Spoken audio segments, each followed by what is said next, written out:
David, and welcome back to Mantis Hunt. In today's episode, we're going to look at myths and misinformation about the praying mantis. There's a lot of information out there, and not all of it is 100% accurate. Let's start with the biggest one first. Female mantises always eat the male's head during sex. While this does sometimes happen, it's not a hard and fast rule, as there are a lot of factors in play.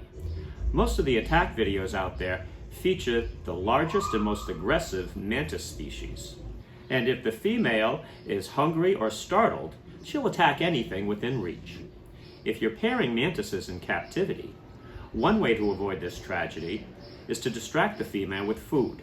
Have enough feeders on hand to completely sate her hunger.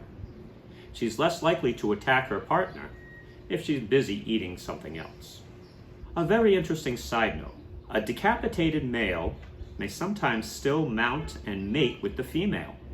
This is because the brain in the head controls inhibitions, caution, and fight or flight responses, while a nerve cluster in the abdomen is responsible for coordinating its mating drive.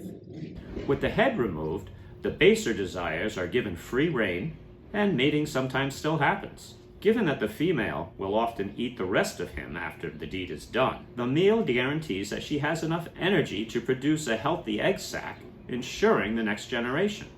Talk about a dedicated dad. Praying mantises are endangered, so it's illegal to kill them. In the United States, praying mantises have never been endangered, and there are no laws, conservational or otherwise, dealing with the praying mantis. I think this rumor was started to keep children from destroying this amazing animal. Mantises move to resemble swaying leaves and sticks. Some mantises do resemble leaves. Deadleaf mantis, shield mantis. But when have you ever seen a stick sway? Mantises sway to see better. Just like humans, they have binocular vision, and swaying from side to side helps them better pinpoint their prey. I've actually successfully used this technique when I'm hunting uthekas during the cold seasons. Praying mantis's color is determined by its sex. It does not.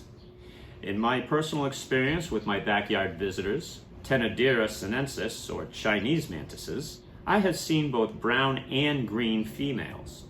I believe color is determined by environmental factors. I've heard a theory that the humidity of their environment determines their color. Brown or dead grass often has less humidity than green or live grass. So when the mantis molts, its color is adjusted accordingly. I haven't seen proof, but the theory does sound plausible. Praying mantises can be used as a biological control. Kind of. Mantises will eat anything they can catch, not focusing on just one specific species.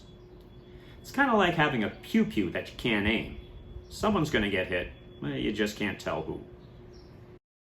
Captive mantises can live up to 4 years. Mantises typically live for 1 year or season. There are things you can do to prolong the life of your mantis. Overfeeding decreases their lifespan, but lower temperatures tends to decrease their metabolism, extending their time. But you're lucky if you get more than a year out of your captive mantis. Personally, I would want a fat, happy, and warm mantis over a cold, hungry, longer life. It's a quality of life thing. You can train your mantis. No, you can't. While there are some natural actions you can take advantage of, like having your mantis jump from hand to hand, think about it. The mantis brain is too small to make those kind of connections. You can train your dog, but look at the difference in brain mass. Mantises will bite you. Okay, they can. But human skin is too tough and leathery to really do any damage. And if you're worried about their raptorial forearms, they do pinch, but probably not going to draw blood. Remember, mantises only attack a larger opponent if they feel threatened. So if you're still worried, just don't piss them off. Well, that's it for this episode. If you enjoyed this content, please leave a like, and comments are always appreciated. Happy hunting, and we'll see you next time on Mantis Hunt. Hey everyone, I just wanted to let you know the Europeans have reached their 5th instar and are now showing their trademark European arm spots. How cool is that?